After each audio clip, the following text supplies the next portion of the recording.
नमस्कार साथीहरू, भर्खरै मात्र म चुइखिम भन्ज्याङ आइपुगेँ।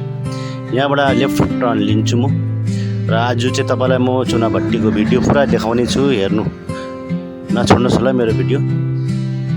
यहाँबाट 7 किलोमिटर मुनि चुनाभट्टी। त यो जग्गामा अहिलेभन्दा 8-9 वर्ष अगाडि कुनै पिच नै थिएन भनेपछि गाडी घोडाको असुविधा थियो, यहाँको मान्छे पैदल यात्रा गर्थ्यो।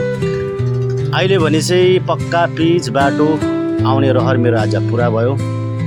होमस्टे सानसानो रहर लाग्दो गाउँ, अर्ग्यानिक सागसब्जी, नानीहरू सबै शिक्षित यस एरियामा।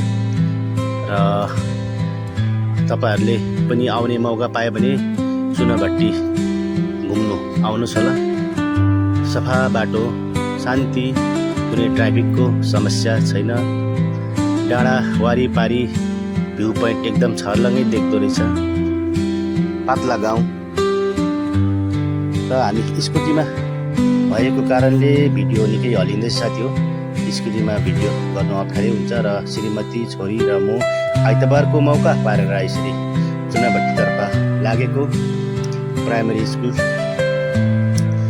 त यो भिडियो कस्तो लाग्यो तपाईँहरूलाई? म यस्तै भिडियो बारम्बार लिएर तपाईँहरूको बिचमा आइरहेको छु र आउने दिनमा पनि सानसानो नयाँ नयाँ जग्गाको भिडियो लिएर म आउने नै छु। मेरो भिडियो हेरिदिनु भएकोमा, माया गरिदिनु भएको तपाईँलाई धेरै धेरै धन्यवाद।